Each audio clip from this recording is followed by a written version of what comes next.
High everyone, good morning. म babies मेकओभर र हजुरहरूको अगाडि यहाँ हेर्नु सक्नुहुन्छ उहाँ बहिनीले चाहिँ सबै हेयरमा नै प्रिलाइटिङ गरेर आउनुभएको थियो।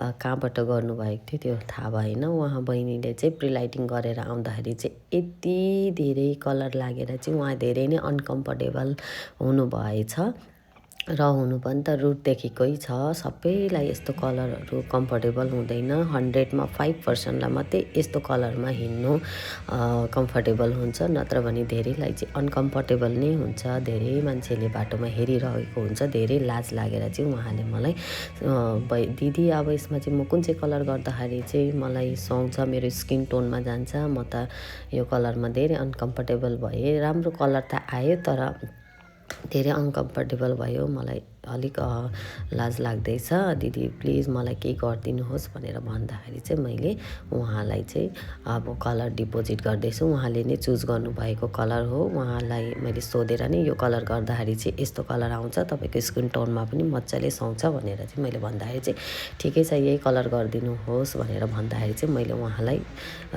यो कलरहरू डिपोजिट गर्दैछु। एकदमै मजाले उहाँको कपालहरूमा कभर भएको छ र हजुरहरूले अहिले हेर्नु सक्नुहुन्छ। सबै डिपोजिट भइसकेपछि चाहिँ मैले उहाँको हेयरमा 10 to 15 मिनट्स राखेर चाहिँ अन्त उहाँको रिजल्ट चाहिँ यस्तो आएको छ। फाइनल रिजल्ट चाहिँ यस्तो आएको छ।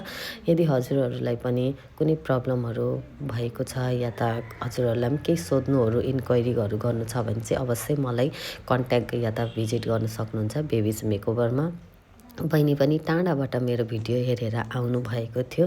केही न केही सल्युसन त पाउँछु होला तपाईँकोमा भनेरै आएको थियो। आज एकदमै सल्युसन पाएँ हजुरबाट चाहिँ एकदमै मलाई कम्फर्टेबल भइरहेको छ। यो हेयरमा अब चाहिँ कपाललाई कपाल जस्तै देखिएको छ नि त भनेर मजाले खुसी हुनुभयो र मलाई पनि धेरै खुसी लाग्यो।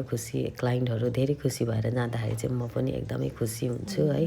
उहाँ बहिनी हुनुहुन्थ्यो। मैले भिडियो बनाउँदा हुन्छ भन्दा हुन्छ, केही हुँदैन, भिडियो बनाउँदा के हुन्छ भनेर भन्नुभयो। त्यही भएर मैले पर्मिसन लिएर नै उहाँको भिडियो बनाएकी छु र थ्याङ्क यू सो मच। हजुरहरूलाई पनि धेरै टाढाबाट मलाई ट्रस्ट गरेर आउनुहुन्छ।